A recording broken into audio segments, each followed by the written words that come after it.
दोस्तों स्वागत है आपका बिहार न्यूज में। दोस्तों मैं हूं फिरदौस गनी और आप देख रहे हैं केटीवी लाइव। दोस्तों आज हो चुका है 19 मई 2023। तो आज की पूरे बिहार की टॉप न्यूज़ लेकर आए हैं आपके लिए।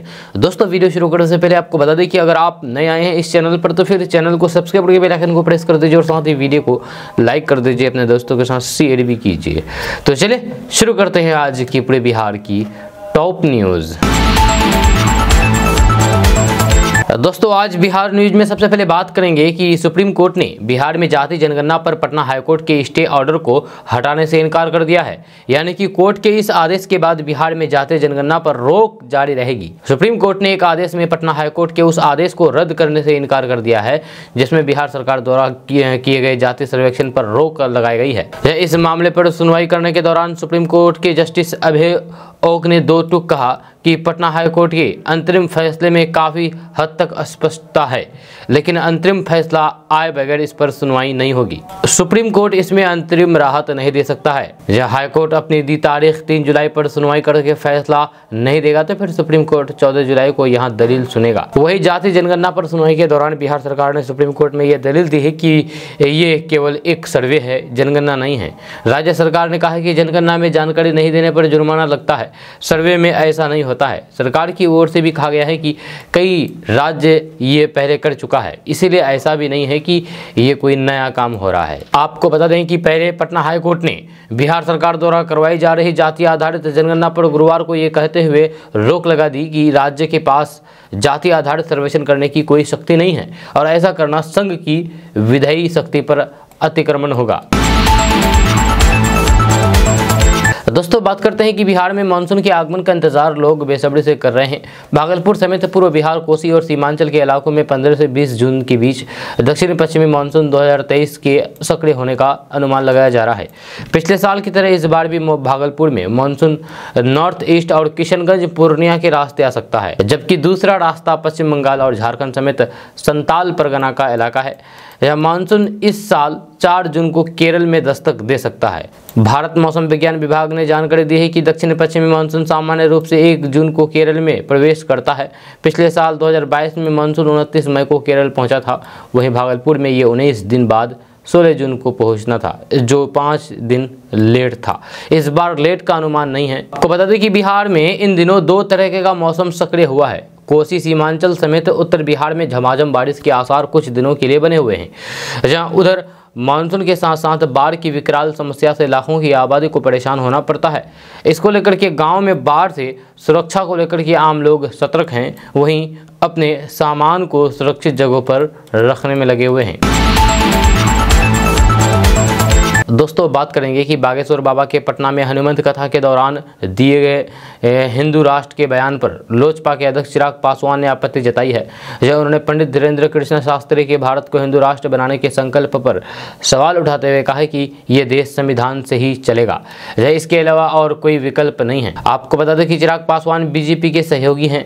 बीजेपी के नेता बागेश्वर बाबा के इस बयान के समर्थन में नजर आए हैं। लोजपा रामविलास के राष्ट्रीय अध्यक्ष चिराग पासवान ने बागेश्वर धाम के आचार्य धीरेन्द्र कृष्ण शास्त्री के संकल्प पर सवाल उठाते हुए कहा कि सभी धर्मों के लोग आएंगे और अपनी बात कहेंगे, मगर देश संविधान से ही चलेगा, इसके अलावा और कोई विकल्प नहीं है। आपको बता दें कि हनुमंत कथा के दौरान धीरेन्द्र शास्त्री ने कहा था कि बिहार के 13 करोड़ में से 5 करोड़ लोग भी अगर घर पर धर्म ध्वजा लगाएंगे और माथे पर तिलक लगा करके निकलेंगे तो फिर भारत हिंदू राष्ट्र बन जाएगा। बागेश्वर बाबा के इस बयान के बाद बिहार का सियासी पारा गर्मा गया है। जदयू और आरजेडी समेत महागठबंधन में शामिल अन्य पार्टियों ने इस पर आपत्ति जताई है। सीएम नीतीश कुमार ने भी कह दिया है कि कोई संविधान में क्या ही बदलाव करेगा, संविधान को बदलने के लिए लोकसभा और राज्यसभा में 2/3 बहुमत होना चाहिए।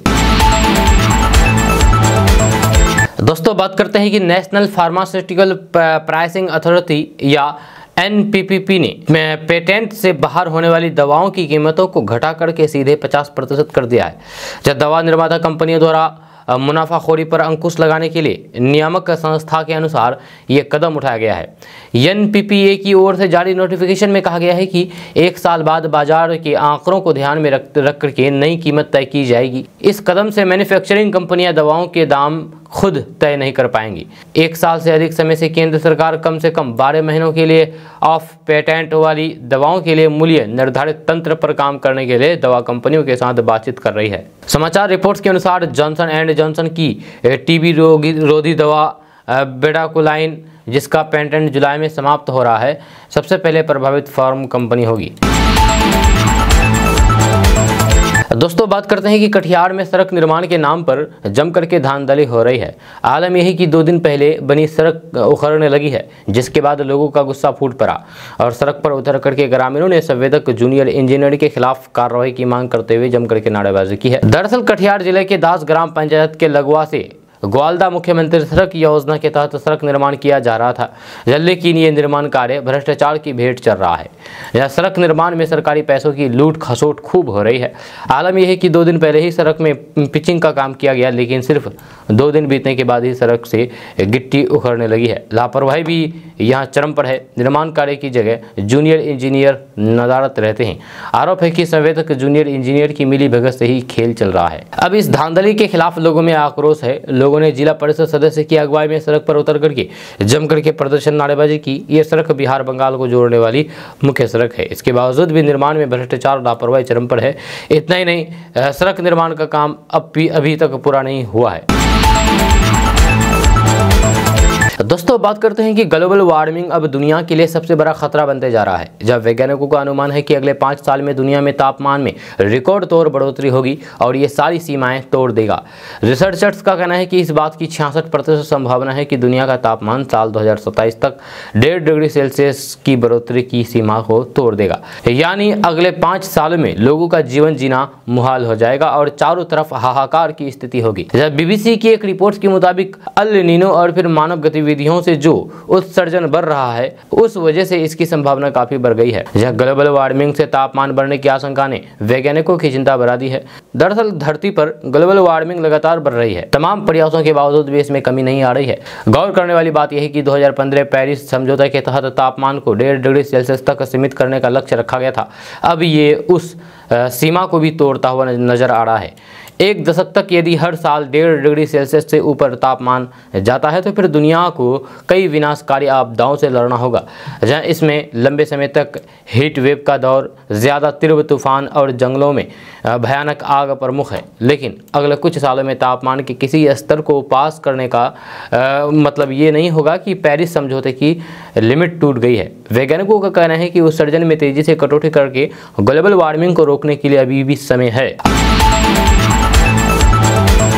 दोस्तों, बात करते हैं कि बिहार के लोग मौसम की मार झेल रहे हैं। जहां बिहार में पूर्वा हवा अपना असर दिखा रही है, जहां इसके कारण लोग गर्मी से बेहाल हैं। बिहार के कई जिलों में कड़ी धूप के कारण लोगों की परेशानी बढ़ी हुई है। इस बीच मौसम विभाग का ताज़ा अपडेट सामने आया है। दरअसल मौसम विभाग के अनुसार एक ट्रफ रेखा उत्तर बिहार से बंगाल और फिर छत्तीसगढ़ तक फैली हुई है।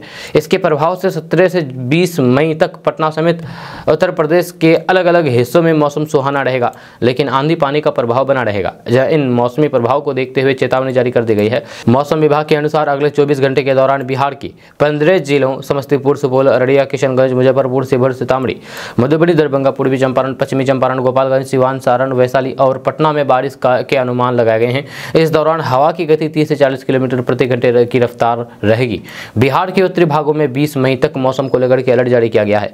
जहां आपको बता दें कि मौसम विभाग ने ये अनुमान लगाया है कि राजधानी पटना समेत बिहार के रोहतास, कैमूर, औरंगाबाद, अरवल, जहानाबाद, गया, नालंदा, नवादा जिलों के अलावा उत्तरी भागों के कई स्थानों पर मेघ गर्जन, बिजली चमकने के साथ आंधी पानी को लेकर के चेतावनी जारी कर दी गई है। इन मौसमी प्रभाव को देखते हुए किसानों के लिए अलर्ट जारी कर दिया गया है। किसानों को यह निर्देश दिया गया है कि जिनकी फसलें तैयार हो गई है तो फिर उसकी कटाई करके घरों में भंडार कर लें। खुले जगहों पर अनाज को अच्छे से ढकने की व्यवस्था कर लें। खुले स्थानों पर पशुओं को ना छोड़ें। जब वही मेघ गर्जन और बिजली चमकने के दौरान सुरक्षित स्थानों पर रहें। पेड़ के नीचे खड़ा होने से बचें। मौसम सामान्य होने पर ही बाहर निकलें। दोस्तों, बात करते हैं कि बिहार के दरभंगा में शादी से एक दिन पहले दूल्हे को पुलिस ने अरेस्ट कर लिया और हवालात में बंद कर दिया।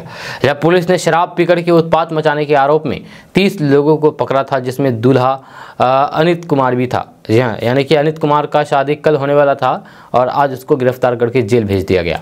ये पूरा मामला विरोध थाना इलाके के कहुआ गांव का है। दूल्हे अनित कुमार के घर की शादी की रस्में चल रही थी। देर रात उत्पाद विभाग की टीम ने एक ताड़ी की दुकान पर छापेमारी की। वहां से दूल्हे के साथ कई लोगों को पकड़ करके पुलिस ने थाने लाई। दूल्हा अनित बार बार कहता रहा है कि वह शराब नहीं पीता है, मगर पुलिस ने उसकी एक नहीं सुनी और फिर थाने ले जाकर के हवालात में बंद कर दिया।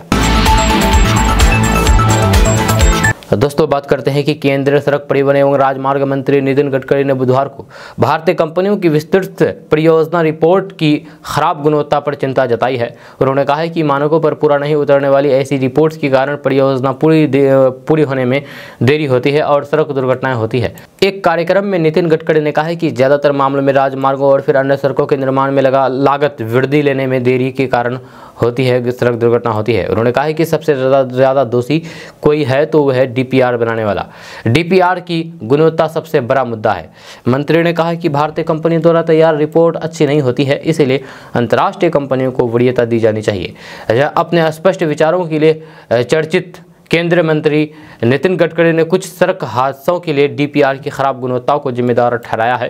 नितिन गडकरी ने कहा है कि ठेकेदारों को डीजल से संचालित मशीनों के उपयोग को कम कर देना चाहिए। आपको बता दें कि सड़क दुर्घटना के बारे में मीडिया से पहले भी बात करते हुए नितिन गडकरी ने कहा था कि सड़क दुर्घटनाओं के लिए रोड इंजीनियर बहुत बड़ी समस्या है। जहाँ हमने हर कार में एयर बैग्स लगाने, 2 पहिया गाड़ियों के लिए हेलमेट को अनिवार्य करने सहित नया वाहन एक्ट लेकर आए हैं। हमने 40,000 करोड़ रुपए खर्च करके ब्लैक स्पॉट की पहचान और फिर उसमें सुधार की कोशिश कर रहे हैं। दोस्तों, बात करते हैं कि राष्ट्रीय लोक जनता दल के अध्यक्ष उपेंद्र कुशवाहा ने मुख्यमंत्री नीतीश कुमार पर तंज कसते हुए कहा कि नीतीश को कोई काम नहीं है। अब वे खुद कह रहे हैं कि मुख्यमंत्री के रूप में काम करने में उनकी कोई रुचि नहीं है। लोगों ने उन्हें जो काम सौंपा है उसमें नीतीश कुमार का मन नहीं लग रहा है। उपेंद्र कुशवाहा ने कहा है कि अब आदमी को कोई काम चाहिए। टाइम पास करने के लिए वे कभी इस राज्य तो कभी उस राज्य जा रहे हैं, जहाँ उनकी इस कोशिश का कोई अर्थ नहीं है। किसी के कहने से विपक्ष एकजुट हो जाता तो फिर ये कब का हो चुका होता। वहीं पर कर्नाटक चुनाव में भाजपा की हार और कांग्रेस की भारी जीत का बिहार एवं देश के चुनाव पर पड़ने वाले प्रभाव को उन्होंने खारिज कर दिया है। उन्होंने कहा है कि कर्नाटक और बिहार के चुनाव में कोई संबंध नहीं है। कर्नाटक चुनाव के आधार पर बिहार के चुनाव का आकलन करने का कोई तुक नहीं है। लोकसभा चुनाव तो इससे बिल्कुल अलग प्रकृति का होता है। जहां अपनी तैयारी को लेकर के उन्होंने बताया है कि जो लोग बिहार में 2005 से पहले की स्थिति लाना चाह रहे हैं उनके मंसूबे को सफल नहीं होने देंगे। वहीं पर बाबा बागेश्वर के हिंदू राष्ट्र की परिकल्पना पर उन्होंने कहा कि इसका कोई अर्थ नहीं है। हमारे देश का संविधान धर्मनिरपेक्ष है। राज्य का अपना कोई धर्म नहीं होगा। संविधान कहता है कि धर्म के आधार पर किसी से भेदभाव नहीं किया जाएगा। धर्मनिरपेक्षता हमारे संविधान की मूल आत्मा है। इससे इतर कोई बात नहीं हो रही है। अगर कोई ऐसी बात कर रहे हैं तो फिर ये उसका कोई अर्थ नहीं है। दोस्तों, बात करते हैं कि उत्तर बिहार के अघोषित राजधानी मुजफ्फरपुर की मशहूर शाही लीची जो देसी नहीं बल्कि विदेशों तक अपने स्वाद के लिए मशहूर है। इस शाही लीची को जीआई टैग प्राप्त है। जब विश्व प्रसिद्ध मुजफ्फरपुर के शाही लीची का स्वाद देश के राष्ट्रपति और प्रधानमंत्री समेत कई गणमान्य व्यक्ति चखेंगे। इसको लेकर के जिले के समाहरणालय सभाकक्ष में लीची टास्क फोर्स की बैठक की गई और फिर बैठक में एक टीम का गठन किया गया, जिसमें उद्यान पदाधिकारी, कृषि पदाधिकारी एवं अन्य कई पदाधिकारी को शामिल किया गया है। जब मुजफ्फरपुर के कांटी, मीनापुर, मुसहरी और फिर बोचहा प्रखंड के क्षेत्र से अच्छे फलों वाले शाही लीची के बागवानी को चिन्हित करके करीब 1000 पेटी बढ़िया लीची चुन करके दिल्ली स्थित बिहार भवन भेजेंगे, जहां से देश के माननीयों के यहां जून के प्रथम सप्ताह में लीची पहुंच जाएगी। रेलवे के अधिकारी बताते हैं कि पहले आओ पहले पाओ के नियम के अनुसार लीची लोड किया जा रहा है। जब किसानों को किसी प्रकार की कोई भी दिक्कत रेलवे के माध्यम से ना हो, इसको लेकर के पुख्ता इंतजाम किए गए हैं ताकि मुजफ्फरपुर की मशहूर लीची देश दुनिया के विभिन्न जगहों पर आसानी से पहुंच सके और किसानों को अच्छी आय प्राप्त हो सके। दोस्तों, बात करते हैं कि बिहार के पूर्व उप मुख्यमंत्री एवं भारतीय जनता पार्टी के राज्यसभा सदस्य सुशील कुमार मोदी ने कहा है कि अदालत में मजबूती से पक्ष रखने से जहां सामान्य वर्ग के गरीबों को 10% आरक्षण देने के मोदी सरकार के निर्णय पर उच्चतम न्यायालय ने अंतरिम मुहर लगाते हुए उसके विरुद्ध दायर याचिका खारिज कर दी है। वहीं बिहार सरकार की कमजोर पैरवी के कारण जातीय जनगणना पर रोक लग गई है। सुशील कुमार मोदी ने जारी बयान में कहा है कि लालू प्रसाद यादव का राष्ट्रीय जनता दल यानी कि राजद एकमात्र दल है जिसने ऊंची जाति और गरीबों को आरक्षण देने का विरोध ही नहीं किया बल्कि इसके विरुद्ध सदन में मतदान भी किया था। यही राजद गरीबों और A to Z की पार्टी होने का ढोंग करता है। उन्होंने कहा है कि बिहार में जातीय जनगणना करवाने के लिए विधानमंडल के दोनों सदनों में भाजपा का समर्थन करना और फिर भाजपा के सरकार में रहते ही जातीय जनगणना करवाने का निर्णय होना लालू प्रसाद को बेचैन करता है। भाजपा सांसद ने कहा है कि भाजपा को जातीय गणना का विरोधी प्रचारित करने की बेचैनी में लालू प्रसाद स्वर्ण और फिर जानवरों की गिनती में फर्क नहीं कर पाते हैं। उन्होंने कहा है कि जातीय जनगणना पर नीतीश कुमार ने पटना हाईकोर्ट में कमजोर दलीलें दी है। इस कानूनी हार की जिम्मेदारी लेने के बजाय राजद जदयू के लोग भाजपा पर भड़ास निकालते हैं।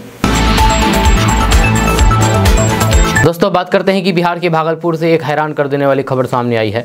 दरअसल बिहार के नाथनगर में एक बुजुर्ग दंपति ने साथ जीने मरने का वादा किया। साथ ही विष्णुदेव मंडल का जो 80 साल के हैं उनका सोमवार शाम करीब 4 बजे निधन हो गया। परिवार वाले उसके अंतिम संस्कार की तैयारी कर रहे थे, लेकिन पति की मौत के 2 घंटे बाद शाम 6 बजे उसकी पत्नी चंदा देवी जो 70 साल की है उनकी भी मौत हो गई, जिसके बाद घर के साथ साथ पूरे गाँव में कोहराम मच गया। इसके साथ ही मंगलवार को जब दोनों की अर्थी एक साथ घर से उठी तो फिर मंजर देख करके वहां मौजूद हर शख्स की आंखें नम हो गई। आपको बता दें कि देर शाम सुल्तानगंज गंगा घाट पर परिवार वालों ने एक ही चिता पर दोनों का अंतिम संस्कार किया। अब दोनों की एक साथ मौत के बाद इलाके में ये चर्चा का विषय बन गया है। जहाँ जिला सरपंच संघ के महासचिव जीतन मंडल ने कहा है कि इस तरह की घटना इलाके में पहली बार हुई है, जिसको देख करके हर कोई हैरान है। दोस्तों बात करते हैं कि बिहार के विभिन्न सरकारी अस्पतालों में संविदा पर काम करने वाले 225 डॉक्टरों को राज्य सरकार ने 1 वर्ष का विधि विस्तार दे दिया है। जहां डॉक्टरों की संविदा की अवधि जिस दिन समाप्त हो रही है उसी तिथि से अगले 1 साल के लिए ये विस्तार दिया गया है। स्वास्थ्य विभाग ने इस संबंध में आदेश जारी कर दिया है। जहाँ प्रदेश के यानी कि बिहार के सरकारी अस्पतालों में डॉक्टरों की काफ़ी कमी को देखते हुए ये विस्तार दिया गया है। अस्थायी डॉक्टरों के साथ ही संविदा वाले डॉक्टरों को स्वीकृत पद के विरुद्ध 35 से 40% पद खाली है। रिक्त पदों को भरने की कोशिश की जा रही है। इससे पूर्व संविदा आधारित नियुक्ति के लिए स्वीकृत 4751 पदों के विरुद्ध 2857 डॉक्टरों का नियोजन किया गया था। डॉक्टरों के कार्य के आधार पर इनका आकलन करके कार्य संतोषजनक पाए जाने की स्थिति में इन्हें अवधि विस्तार दिया गया है। सूत्रों का कहना है कि इस साल करीब 250 डॉक्टरों की संविदा अवधि विस्तारित करने का प्रस्ताव प्राप्त हुआ था। इस पर विचार करने के बाद 225 डॉक्टरों को 1 साल का अवधि विस्तार दिया गया है। दोस्तों बात करते हैं कि बिहार की राजधानी पटना के नौबतपुर के तरेतपाले में हनुमंत कथा का बुधवार को आखिरी दिन था, लेकिन बाबा बागेश्वर के कथा के अंतिम दिन श्रद्धालुओं ने सारे रिकॉर्ड तोड़ डाले। रिकॉर्ड तादाद में लोगों की भीड़ बाबा का प्रवचन अंतिम दिन भी सुनने को पहुंची थी। स्थिति ये थी कि पंडाल में पैर रखने तक की जगह नहीं मिल पा रही थी। बाबा मंच से प्रवचन कर रहे थे। भक्त भक्ति के रंग में पूरे तरीके से सराबोर दिख रहे थे। वहीं जाते जाते बाबा ने मठ से श्रद्धालुओं के सामने दोबारा पटना के नौबतपुर आने की भी घोषणा कर डाली। जी हाँ, इसके साथ ही बाबा बागेश्वर धाम ने श्रद्धालुओं से इसकी तैयारी करने को भी कह दिया है। बाबा बागेश्वर ने कहा है कि नौबतपुर के पागलों करो तैयारी, फिर से आएंगे मुगरधारी। दोस्तों बात करते हैं कि बिहार में आंदोलन पर नियोजित शिक्षकों को सरकार की चेतावनी का असर होता नहीं दिख रहा है। उल्टे बिहार माध्यमिक शिक्षक संघ ने शिक्षा विभाग के अपर मुख्य सचिव की ओर से जारी पत्र को वापस लेने की मांग की है। संघ के अध्यक्ष रघुवंश प्रसाद सिंह एवं महासचिव शत्रुघ्न प्रसाद सिंह ने कहा कि ये शिक्षा विभाग के अपर मुख्य सचिव दीपक कुमार सिंह का पत्र संविधान विरोधी आदेश है, इसे तत्कालीन प्रभाव से वापस किया जाए। संविधान के अनुच्छेद 19 में देश के प्रत्येक नागरिक को संगठन बनाने और फिर अपने सदस्यों के हितों की रक्षा करने के लिए शांतिपूर्वक सत्याग्रह धरना प्रदर्शन का मौलिक अधिकार है। यदि सरकार शिक्षकों के विरुद्ध कोई भी नियमावली अथवा फिर कानून बनाती है तो फिर उसका विरोध करना भारत के सभी नागरिकों सहित शिक्षकों का भी मौलिक अधिकार है। शिक्षकों को डरा धमका करके उसके मौलिक अधिकार को नहीं छीना जा सकता है। सरकार तत्कालिक प्रभाव से संविधान विरोधी आदेश को वापस करें। दोस्तों बात करते हैं कि बिहार के पूर्णिया जिले में एक नाबालिग को ग्रामीणों की सतर्कता की वजह से बचा लिया गया, नहीं तो फिर उसकी जिंदगी कुछ ही पल में एक खंबे से बंधने वाली थी। उम्र महज 10 साल और किसी बाहरी ने नहीं बल्कि उसके अपने ही जिया ने उसका सौदा कर दिया था।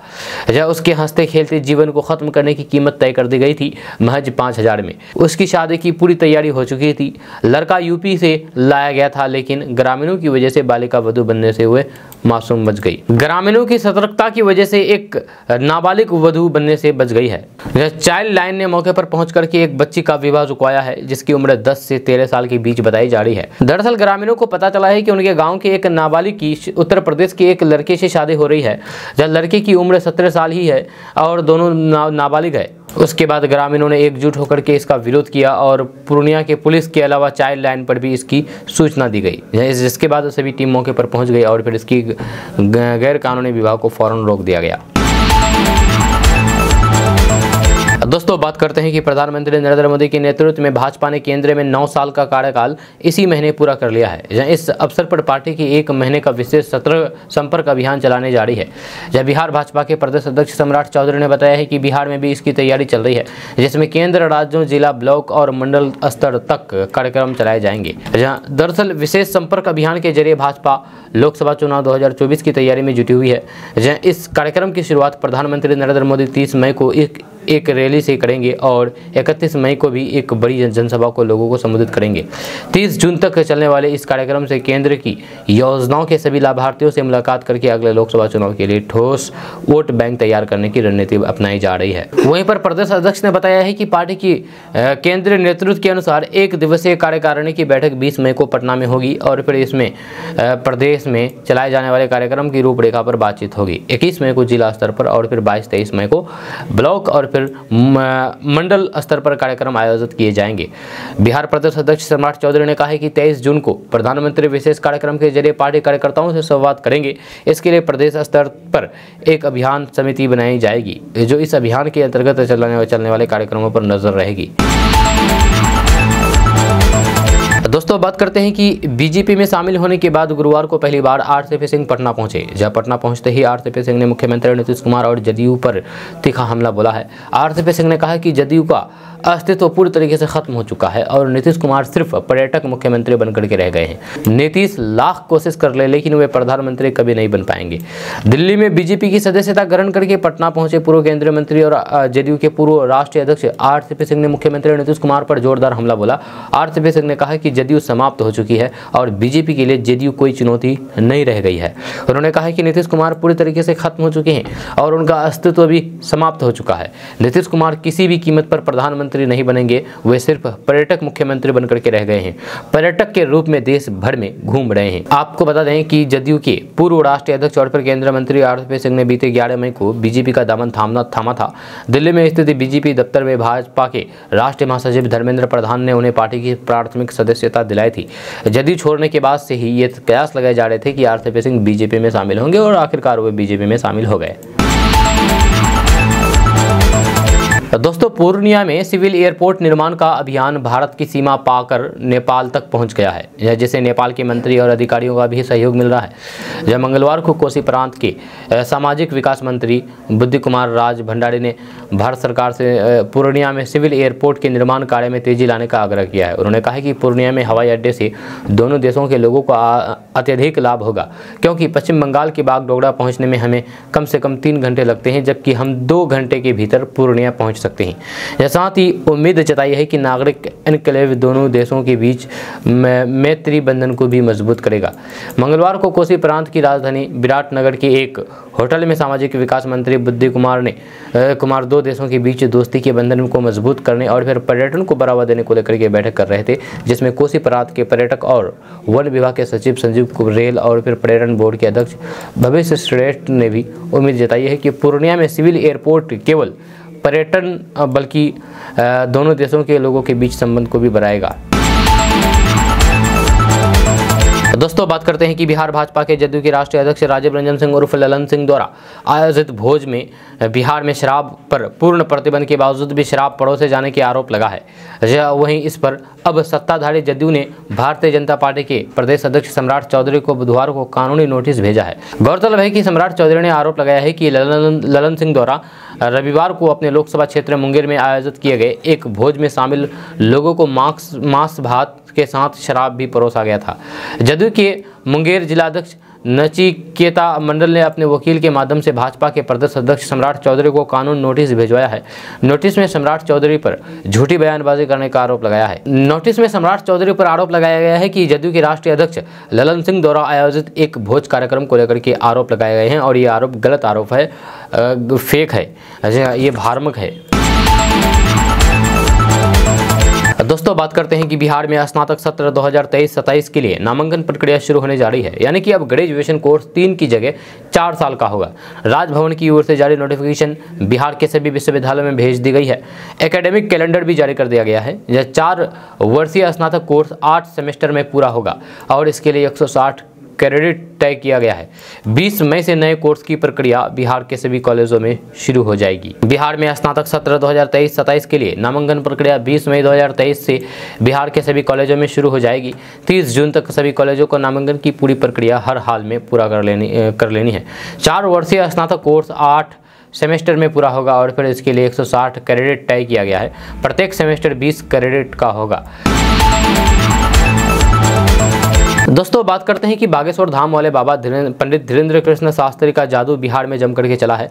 बाबा के भक्त उनकी एक झलक पाने के लिए इस कदर उतावले हो गए कि इस गर्मी में घंटों तक इंतजार कर रहे हैं। बाबा बागेश्वर के भक्तों के बीच दीवानगी का आलम ये रहा कि वे धीरेन्द्र शास्त्री की एक झलक पाने के लिए पटना एयरपोर्ट पर भी भीड़ लगा ली। इसी कड़ी में अब बाबा बागेश्वर के शुभचिंतक में बिहार पुलिस महकमा भी शामिल हो गया है। दरअसल बिहार के IPS अरविंद पांडे ने भी बाबा बागेश्वर की सुरक्षा की चिंता जताते हुए मांग की है। उन्होंने ये मांग की है कि बाबा बागेश्वर को Z+ सुरक्षा मिले। अरविंद पांडे बिहार के पुलिस महानिदेशक नागरिक सुरक्षा के पद पर तैनात है। उन्होंने ट्वीट करते हुए कहा कि Z+ सेक्रेटरी की इस देश में सर्वाधिक आवश्यकता श्री बागेश्वर धाम सरकार के आदरणीय पंडित धीरेन्द्र कृष्ण शास्त्री जी को है। आपको बता दूं कि इससे पहले IPS अरविंद पांडे बाबा बागेश्वर की तारीफों के पुल बांधते रहे हैं। अरविंद पांडे ने बागेश्वर धाम सरकार धीरेन्द्र शास्त्री को लेकर के ट्वीट करते हुए कहा था कि एक बार फिर से बिहार ने ही सिद्ध कर दिया है कि ईश्वरीय शक्तियों का चमत्कार क्या और फिर कैसे होता है। दोस्तों बात करते हैं कि बिहार से एक बार फिर से फर्जी डिग्री का विवाद उठ खड़ा हुआ है, जहां सत्ताधारी दल जनता दल यूनाइटेड ने भारतीय जनता पार्टी के एक विधायक के पास फर्जी डिग्री होने का आरोप लगाया है। पार्टी ने कहा है कि ये हम नहीं कह रहे हैं, चुनाव आयोग के 2020 के हल्फनामे में कहा गया है। जदयू ने सोमवार को एक संवाददाता सम्मेलन में आरोप लगाया है कि विधायक हरिभूषण ठाकुर बचौल की ग्रेजुएशन की डिग्री एक महिला कॉलेज से है। बचौल ने दावा किया है कि ये टाइपिंग की गलती है। जदयू के प्रवक्ता नीरज कुमार ने संवाददाता से कहा है कि बचौल के हल्फनामे में जिक्र है कि उन्होंने 1993 में सीतामढ़ी जिले के राम सेवक सिंह कॉलेज से स्नातक किया था। कुमार ने चुनाव आयोग से जांच की मांग करते हुए कहा कि वे कॉलेज वास्तव में एक महिला कॉलेज है, तो फिर बचौल उस कॉलेज से कैसे पास हो सकता है। मंगलवार को फोन पर KDV लाइव से बात करते हुए कुमार ने कहा कि ये चीज़ें केवल BJP में ही हो सकती है, जहां PM की डिग्री पर भी सवाल उठाया जा रहा है। इस बीच बचौल ने दावा किया है कि 2020 के विधानसभा चुनाव में उन्होंने जो हल्फनामा जमा किया था, उन्होंने फोन पर कहा है कि दरअसल सीतामढ़ी में 2 कॉलेज हैं, एक राम सकल सिंह कॉलेज है जो लड़कों के लिए है और दूसरा राम सेवक सिंह कॉलेज है जो एक महिला कॉलेज है। मैंने 1993 में राम सकल कॉलेज से स्नातक की उपाधि प्राप्त की, लेकिन गलती से राम सेवक सिंह कॉलेज टाइप हो गया था। उन्होंने कहा है कि मैं किसी भी जांच के लिए तैयार हूं। जदयू ने मुझ पर निशाना साधा है क्योंकि मैं तब भी नीतीश कुमार का मुखर आलोचक रहा हूं जब पार्टी भाजपा के साथ गठबंधन में थी। बिहार में फर्जी डिग्री की समस्या के बारे में बात करते हुए पटना विश्वविद्यालय के पूर्व प्रोफेसर NK चौधरी ने फोन पर के बताया है कि राज्य में शिक्षा व्यवस्था चरमरा रही है, जैसा कि बड़ी संख्या में फर्जी डिग्रियों से ये साफ दिख रहा है। दोस्तों बात करते हैं कि बागेश्वर धाम वाले बाबा का बिहार दौरा खत्म हो चुका है, जहां कुछ दिनों से सियासी गलियारों से लेकर के हर ओर पंडित धीरेन्द्र कृष्ण शास्त्री के ही चर्चे छाए रहे, जहां इन्हें लेकर के सियासी हलचल भी काफ़ी तेज दिखी। एक और जहां भारतीय जनता पार्टी ने बाबा को अपने सर आंखों पर बैठा लिया, वहीं महागठबंधन के तमाम नेता उनके कार्यक्रम से दूरी बनाते हुए नजर आए। अब बाबा के बिहार से प्रस्थान होने के बाद कला संस्कृति मंत्री जितेंद्र राय ने बाबा बागेश्वर के रहन सहन पहनावा को लेकर के बड़ा हमला बोला है। कला संस्कृति मंत्री जितेंद्र राय ने बागेश्वर धाम वाले बाबा धीरेन्द्र शास्त्री के पहनावे और रहन सहन को लेकर के सवाल उठा दिया है। उन्होंने कहा कि नए जमाने के साधु का पहनावा और रहन सहन के साथ साथ 5 स्टार होटल में रहना भी गजब का स्टाइल है। उन्होंने बताया है कि हमने तो कई बाबा को बचपन से देखा है, जिसका खुलासा बाद में हुआ है। आजकल के बाबा का बाजार ही अलग है। वहीं बाबा के बहाने बीजेपी पर वार करते हुए उन्होंने कहा कि बीजेपी जिस मकसद में है वह कभी पूरा नहीं होगा। जहाँ आशाराम, बापूराम, रहीम, निर्मल बाबा सबकी करतूत सामने आई है। अब बाबा बागेश्वर के आचार्य धीरेन्द्र कृष्ण शास्त्री क्या बोलते हैं और क्या करते हैं वही जाने। दोस्तों, बात करते हैं कि बीजेपी में शामिल होने के बाद आरसीपी सिंह पटना पहुंचे। जी हां, यहां उनके समर्थकों ने उनका जोरदार स्वागत किया। एयरपोर्ट से लेकर के बीजेपी कार्यालय तक उनके समर्थकों ने भीड़ को पोस्टरों से पाट दिया था। आरसीपी सिंह के स्वागत में भले ही बीजेपी का कोई नेता एयरपोर्ट नहीं पहुंचा था, लेकिन बीजेपी कार्यालय में बिहार बीजेपी के बड़े नेता मौजूद थे। आरसीपी सिंह के स्वागत समारोह में बीजेपी के प्रदेश अध्यक्ष सम्राट चौधरी, बिहार के पूर्व उप मुख्यमंत्री सुशील कुमार मोदी, बिहार विधानसभा में नेता प्रतिपक्ष विजय सिन्हा समेत बीजेपी के बड़े नेता वहां मौजूद रहे। जब पटना पहुंचे आरसीपी सिंह ने कहा कि नीतीश कुमार को पीएम बनने की क्या जरूरत है, वह खुद पीएम है। यह नीतीश कुमार के पीएम का मतलब पलटी मार है। आरसीपी सिंह ने कहा है कि नीतीश कुमार ने सबको धोखा दिया है। जिस बीजेपी ने उन्हें सीएम बनाया, नीतीश कुमार ने बार बार उन्हें धोखा दिया, वे किसी के नहीं हैं। आरसीपी सिंह ने नीतीश कुमार पर तंज कसा है और कहा है कि नीतीश कुमार को किसी ने बता दिया है कि वे पीएम मटेरियल है, वो एक दिन पीएम बनेंगे। इसके बाद वे पीएम बनने की चाह में देश घूम रहे हैं, लेकिन उनका नेतृत्व किसी को स्वीकार नहीं है। आरसीपी सिंह ने कहा कि जिस दिन उन्होंने जनता दल यूनाइटेड का साथ छोड़ा था, उस दिन ही कहा था कि ये डूबता जहाज है, जो उसके साथ रहेगा उसका महत्व कबार जैसा हो जाएगा। इसके साथ ही आरसीपी सिंह ने दावा किया है कि उन्होंने जेडीयू को बूथ तक मजबूत किया था, लेकिन अब ये पार्टी 2025 तक भी नहीं चलेगी। दोस्तों, बात करते हैं कि बिहार में भीषण गर्मी के बाद पिछले कुछ दिनों से गर्मी से थोड़ी सी राहत मिली है। आपको बता दें कि पूरे बिहार में गुरुवार से 21 मई तक तेज हवा के साथ बारिश की संभावना है। इसके साथ ही मौसम विभाग ने आज बिहार के 21 जिलों में तेज हवा के साथ बारिश और फिर आकाशीय बिजली गिरने को लेकर के येलो अलर्ट जारी किया है। मौसम विभाग के अनुसार एक ट्रफ लाइन उत्तर बिहार से मध्य छत्तीसगढ़ की ओर राज्य के ऊपर से गुजर रही है, जिससे राज्य में तेज हवा के साथ बारिश होने की संभावना है। आज से बिहार के कई जिलों में तेज हवा के साथ हल्की बारिश हुई। जब गोपालगंज और छपरा में तेज हवा चली, वहीं मोतिहारी और मुजफ्फरपुर में तेज हवा के साथ बारिश हुई, जिससे लोगों को गर्मी से राहत मिली है। जब बिहार के किशनगंज और वाल्मीकि नगर को छोड़कर के पटना समेत अन्य जिलों के अधिकतम तापमान में गिरावट दर्ज की गई है। इसके साथ ही राज्य का सबसे गर्म जिला औरंगाबाद रहा, जहां अधिकतम तापमान 42.4 डिग्री सेल्सियस दर्ज किया गया। आपको बता दें कि मौसम विभाग के अनुसार पश्चिमी चंपारण, पूर्वी चंपारण, गोपालगंज, सिवान, मुजफ्फरपुर, शिवहर, सीतामढ़ी, दरभंगा, मधुबनी, सहरसा, सुपौल, मधेपुरा, अररिया, कटिहार, पूर्णिया, सुपौल, अररिया, नवादा, गया, औरंगाबाद, रोहतास और कैमूर में बारिश को लेकर के अलर्ट जारी किया गया है। इसके साथ ही बाकी जिलों में मौसम शुष्क बना रहेगा। साथ ही बीते 24 घंटे के दौरान बिहार में औरंगाबाद जिला सबसे गर्म रहा। दोस्तों, बात करते हैं कि बिहार भाजपा प्रदेश कार्यालय में आयोजित मिलन समारोह में जदयू के पूर्व नेता कन्हैया सिंह समेत कई नेताओं ने आरसीपी सिंह की मौजूदगी में भाजपा की सदस्यता ग्रहण की है। इस दौरान भाजपा के प्रदेश अध्यक्ष सम्राट चौधरी ने मुख्यमंत्री नीतीश कुमार पर निशाना साधते हुए कहा कि 2024 के लोकसभा चुनाव में नीतीश कुमार की पार्टी का खाता तक नहीं खुलने वाला है। उन्होंने कहा कि मैं भी जल्द ही एक लिस्ट जारी करूंगा, जिसमें ये जानकारी होगी कि कितने जगह जदयू के लोग शराब माफिया से जुड़े हुए हैं।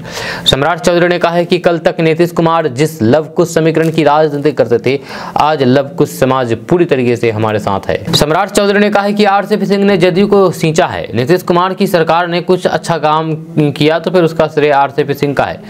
यह नीतीश कुमार की फितरत है सहयोगियों को धोखा देने का, और फिर उसी तरीके से नीतीश कुमार ने आरसीपी सिंह को भी धोखा दिया। नीतीश कुमार से जॉर्ज फडणवीस सहित कई नेताओं को धोखा दिया गया था। नीतीश कुमार की उल्टी गिनती शुरू हो चुकी है। आज लव कुश दोनों भाजपा में हैं और फिर मंडल और कमंडल भी भाजपा में है। सम्राट चौधरी ने कहा है कि जदयू और नीतीश कुमार के पास कोई वफादार आदमी नहीं रह गया है। बिहार की सभी 40 लोकसभा सीटों पर भाजपा की जीत होगी। और उन्होंने कहा है कि जदयू के राष्ट्रीय अध्यक्ष ललन सिंह ने कहा था नीतीश कुमार के अतरी के दांत है, अतरी में दांत है। अब आरसीपी सिंह के साथ मिलकर के उनके दांत का इलाज किया जाएगा।